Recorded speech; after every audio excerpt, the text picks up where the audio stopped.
And that's what I'm after in the coming time.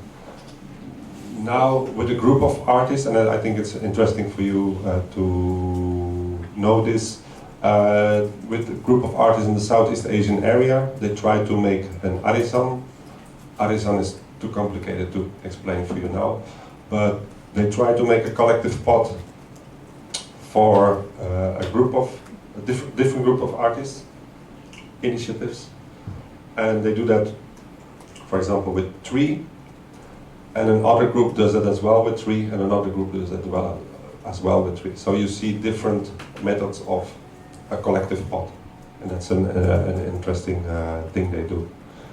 Nice to follow that up in the coming years to see where it ends. I think also for social studies, for activists, it could be a nice platform to be inspired with. Time is there. Yeah.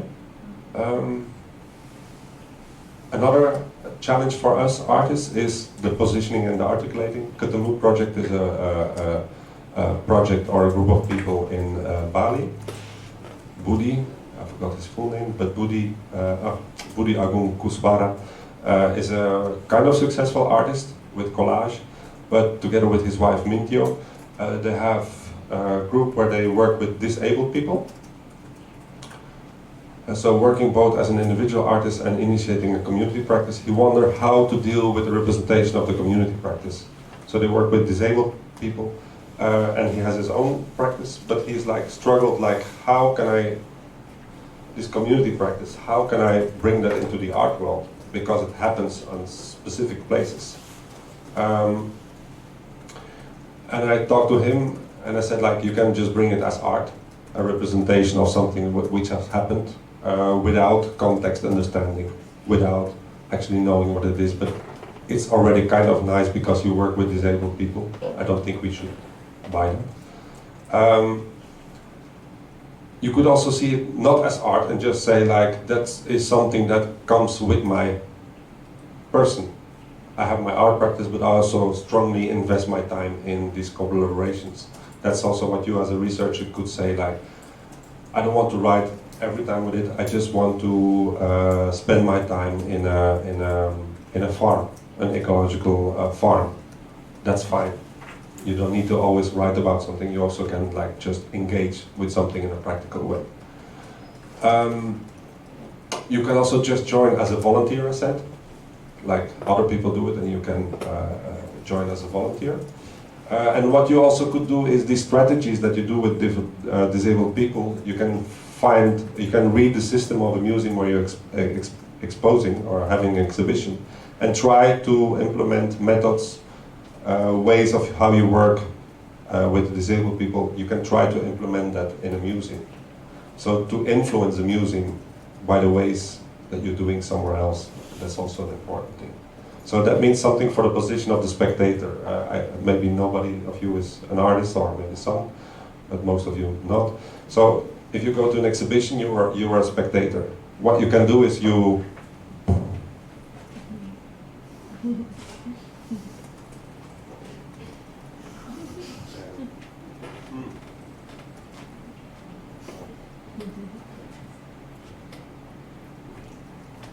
there's maybe a performance, and then you like sit together and you join the performance, nice, funny. But actually you go out and what do you take with you? You had a nice time, that's okay.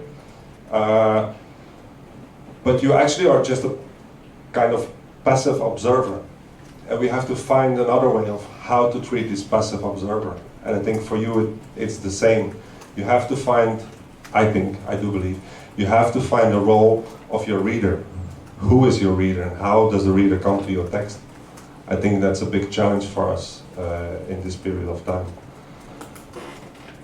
So this work of disabled people showing in a museum, you can see it as an archive of a past activity.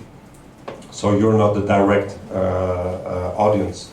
The audience is the disabled people and the people who join with the project. And you, as a museum visitor, are just watching the archive of it. and that means something how you present that archive. You can become an active member as joining these activities with the disabled people. And maybe you can try in one or other way to be a certain actor in that work. So to speak, if you imply your methods in the museum itself, then the people in the museum starts to be the actor of your work as well. It's maybe a little bit complicated, but I think it's an important thing to chew on in the coming 10 seconds.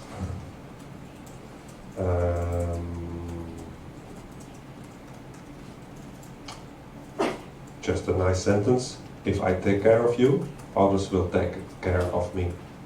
If you think about this sentence, it gives you also rest and confident that even if you don't know what you're doing, and even if you're very unsure of what you're doing and how you are doing things, it's okay.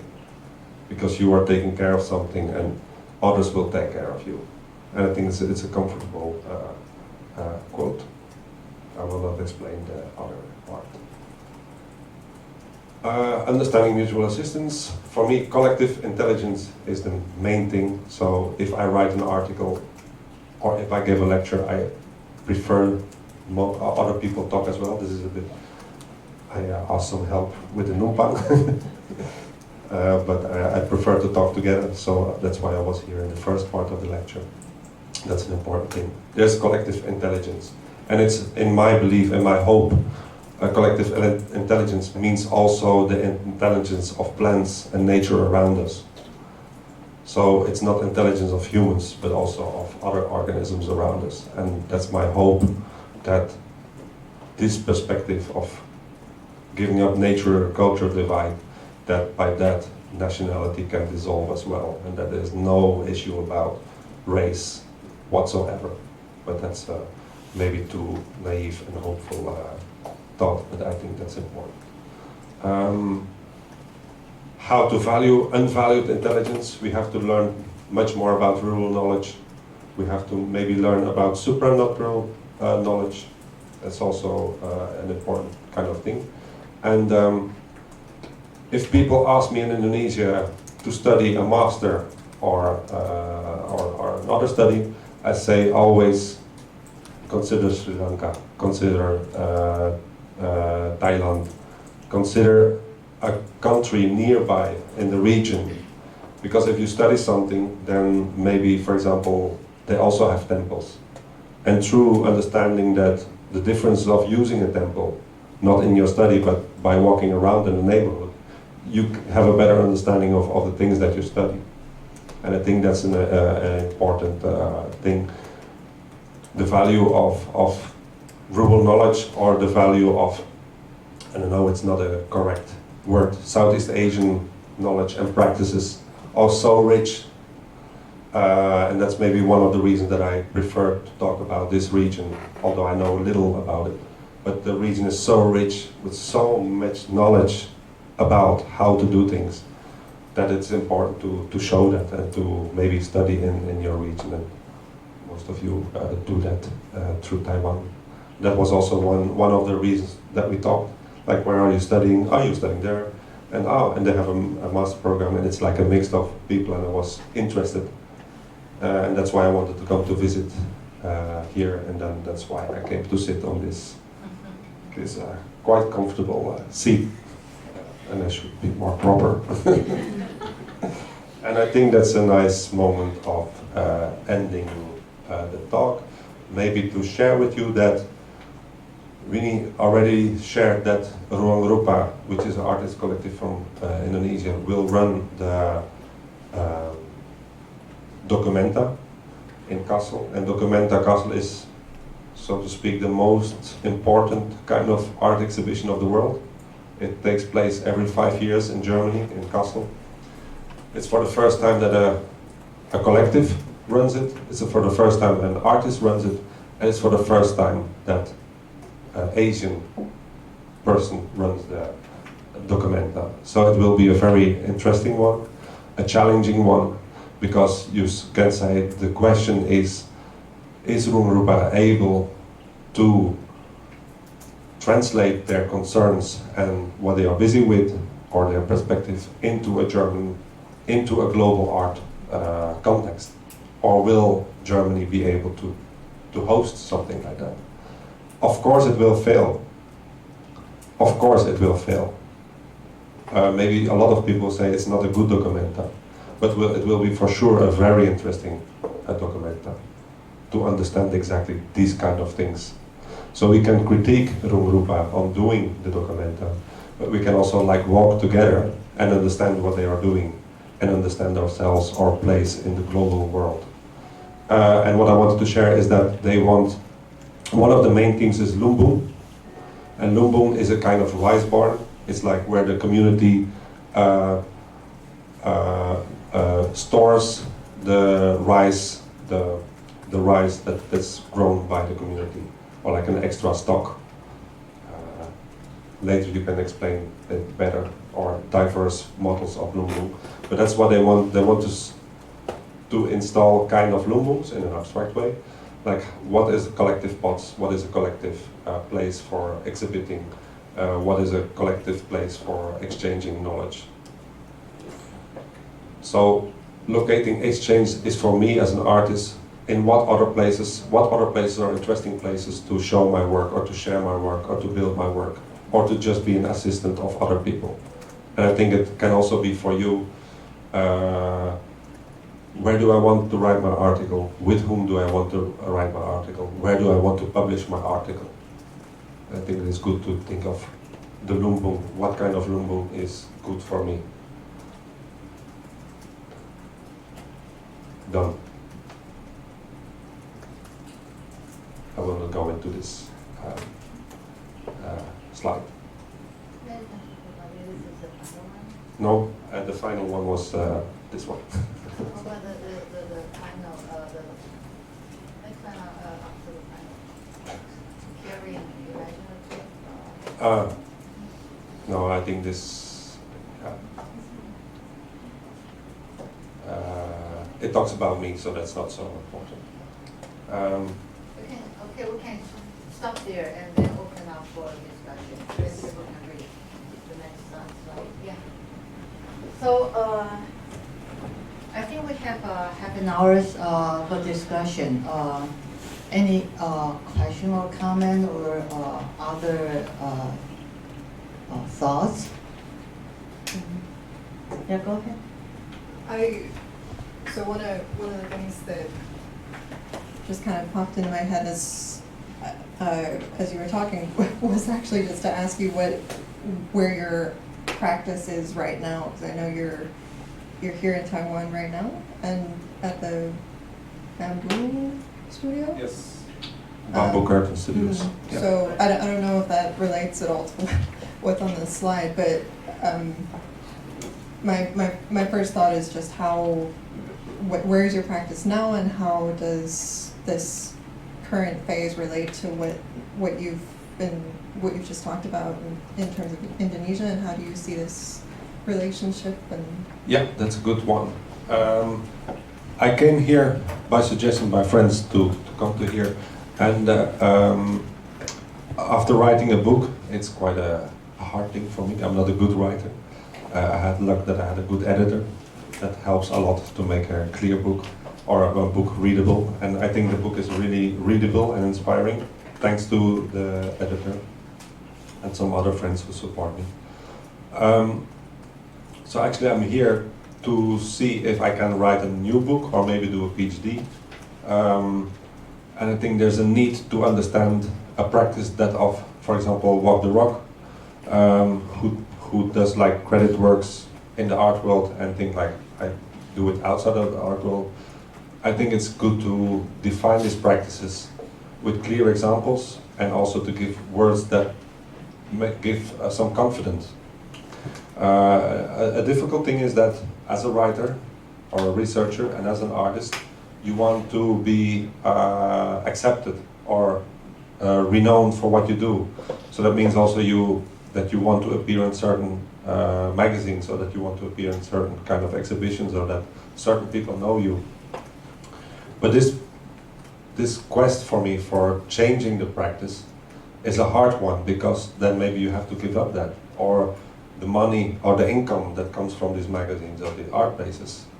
It means that you put them aside, but you don't have something else. You don't have some backup. So it's important to describe and give examples of that kind of practice that strengthened you and that makes you believe, like, I need to go to there. Or that's exactly what it means, effort. Because if you want to write for a certain magazine or want to exhibit somewhere, you need to do effort to be seen. You need to do effort to be connected, to know people. And the same effort can also be put somewhere else. And that's what I would like to describe better and share with younger people, to show that another art, I call it in a big frame, art after the global art market, that is a possibility to do it strongly, and that we need to have confidence, because to be comfortable is an important thing. If you feel comfortable, even if you're not, but you have a sense of feeling of being comfortable, you can do a lot of things. If you lack comfort, of support of people, then it's hard to do things.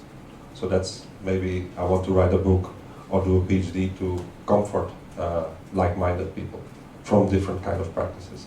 And in the art world, it's really neat to understand how to talk together, because often we do maybe collective works or collaborative works or works with communities. But who is able to speak? Who is able to start organize something? Who is the central figure in that project? It's an artist, or it's a fund from Rockefeller Foundation or from somewhere who makes the program. So you're always dragged into a kind of those who are able to make program. So it's important to understand what collaboration means and who is able to speak. So it's also, we need to try to understand how to make space for things to let happen that already exist, instead of always take the initiative. So these things, I'd love, I don't know if I'm able, but I'd love to write a book or to study some years about giving practical and conceptual examples of that.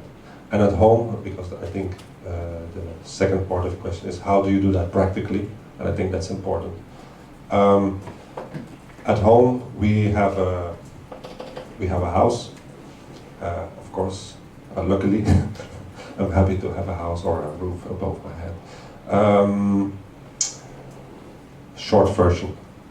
Recently we bought a house because we were able, because of gentrification issues. So our house, our flat, that we hardly could buy, like with every little cent that we have, with every little $1 Taiwanese dollar that we have, like, can I lend one? With everything that we did, we bought an apartment because I thought it's the only moment in my life that I will be able to do that. I did it because of gentrification. The price went high. But with that money we were able to buy a house, and the first floor we open up to anyone, to anything. So the kitchen and the living room is kind of empty, and people with ideas or with initiative, they can use the space for free or for a voluntary donation upon what your budget is. And it's 3 floors. At the 3rd floor we have 2 till 3 residential spaces, and these are empty for anyone who passes by. And of course anyone who passes by it is always via somebody you know, but it's always available for sleeping. So that's what I try to rehearse at home. And another maybe nice example to share is that with this working with the neighbors, it's an easy thing, so to speak, but not every neighbor is just a neighbor. So in your neighborhood you have people who have energy. And if I talk with different perspectives than only artists or people who study at a university, then I thought, how am I going to practice this? Like we all are university people. So I don't hardly meet people who have no diploma like that in Taiwan, for example. But I was thinking like, okay, I thought of about 15 people in my neighborhood that I know, work with, do running together, from art, from the car garage. How do you say that? Like the car repair, car shop, car repair shop. I invite my old Chinese neighbor, who is now 21, my other old Moroccan neighbor, who is now 18, 19. I invite 15 people, partly art and partly other things. I invite, and I will invite them to talk about their most favorite painting. I don't know where it will lead to, but before coming to Taiwan, I thought, shit, I need to do it already, because you need time. You cannot do a project just like in 3 weeks or in 3 months. It needs time. And in 2 years we will arrive somewhere with this painting exhibition.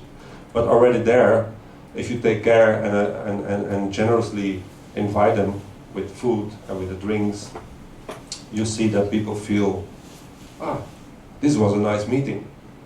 What? You know, this Chinese neighbor of you, like 21, and he does this job and this job and this job and this job. And also he likes like that kind of art. Wow. So it gives energy to people. And it talks not in a conceptual way of inclusivity or diversity, but it's in doing it, it talks about it. And it makes people stronger and feel accepted or feel at home in where they live, and I think that's important. And then we see where it will lead. Extensive, but I hope it answered your question. Yeah. Other question?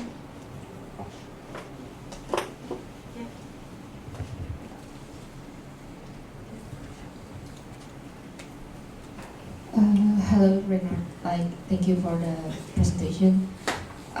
Maybe to share a little bit, I'm also making some projects on Indonesia, and I'm also wondering, how you're saying, how to collaborate with our neighbors, and maybe you talk in the terms like, I know who my neighbor is, you know how he is, who he is, and where he is from. You are expecting the same person like you in your neighbor, but the thing in Indonesia is we don't always know who our neighbor is. I and the fellow Indonesian there, we don't look so much the same, because there's a lot of race in Indonesia. And how maybe through art you can make me and my neighbor there have a collaboration in doing something greater for the sake of having no barrier of this race issue. Thank you.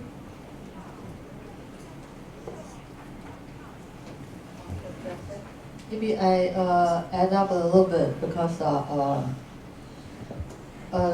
through this semester, or we started out with this documentaries made by Joshua Oppenheimer. So we know clearly that in Indonesian societies, of course we discuss other societies, Malaysian and Vietnam and South Korea too, but we know that of course what you propose is very attractive. That is not to introduce ourselves through our nation, but through the place, right? We get together because we are translocal collaborations. We come here to discuss. Classroom is a lumbang already, right? Everyone has his or her own projects, their own concerns. But they do have their concerns and problems they want to deal with. That is, in Indonesian societies, the poverty gap is so overwhelming.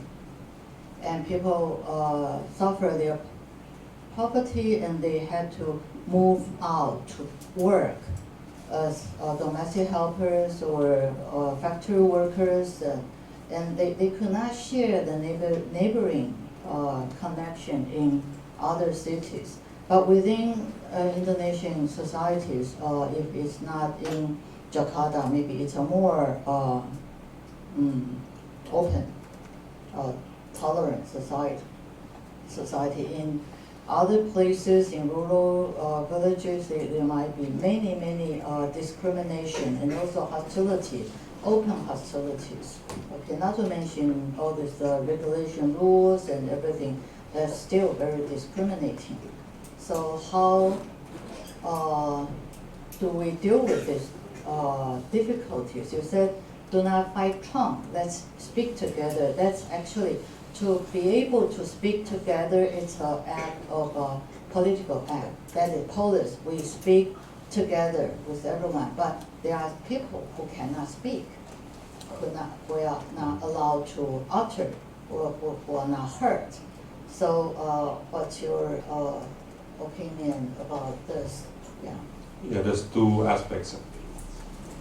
In general, I speak positively, because that's the only thing we have. There's quite a noise that we don't hear. I mean, it's quite comfortable to sit here. I don't see a lot of takeaway coffees, but to have a takeaway coffee, to fly for a weekend somewhere, or to take the high-speed train to have a holiday. The society around us is quite well designed that we don't experience the noise around us, and the noise is tremendously hard, for sure. And that's the base. I'm a very negative person, but I learn myself to be negatively positively, and use the energy I have to share with people. I think that's an important thing. Neighboring is not an easy thing. It's not easy, that's what you say, and I agree. I mean, there's a lot of minorities who have a hard time, whether you're Catholic or Muslim, whether you're LGBT community, whether you're Chinese minority, whether you are an art minority. It's tough, and it's not easy. But it's also not easy to talk together with people. And also, I, as a city person, I mean, I live in an urban climate, I also prefer to have my own private little room, because it's more easier to be anonymous or to be a distance observer. But I think we need to learn to find connections. And that's why I said neighbor, not in the direct neighbor, but with people I think I share energy with. So it's also like trying out different strategies to find new kind of formulation of what is a neighbor. And it's hard work, it's not easy. And it's easier for me as a white man, that's for sure. Yeah, it is. I go in Taipei, I live nearby Taipei. I go out, I see men drinking beer, and I think of what kind of beer are they drinking, and I ask, can I buy a beer? And then they said, oh, have a beer here. For most of you, it will not happen because of who I am. So I know this kind of, that's more easier. But then I have to just work harder, and I have to invite him to the residency at Bamboo Curtain Studio, and then he comes with his Vietnamese wife and his son, and I'm like, shit, what I have done. Oh, how I cannot deal with this situation. Yeah, that's why I bring myself in these situations. I have to maybe work harder or make an extra step. That's an important thing. And then the second point is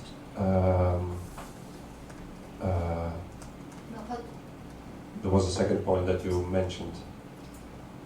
I mentioned. Yeah. It's always one question.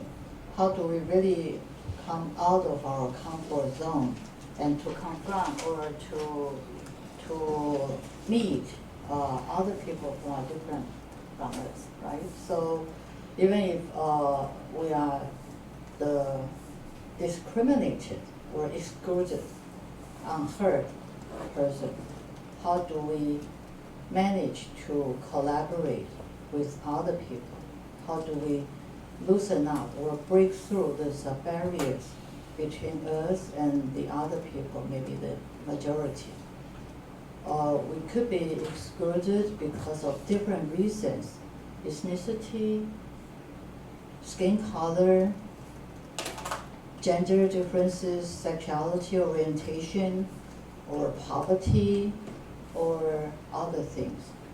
If we are those excluded people, how do we walk out? If we are those mainstream people, how do we leave our comfort zone to experience and to encounter with those people that we don't know. So you said that we need to seek people with energy. I think it's very important to identify, but what does that mean? Okay, those people with energy. Perhaps that will be those people who have this same thoughts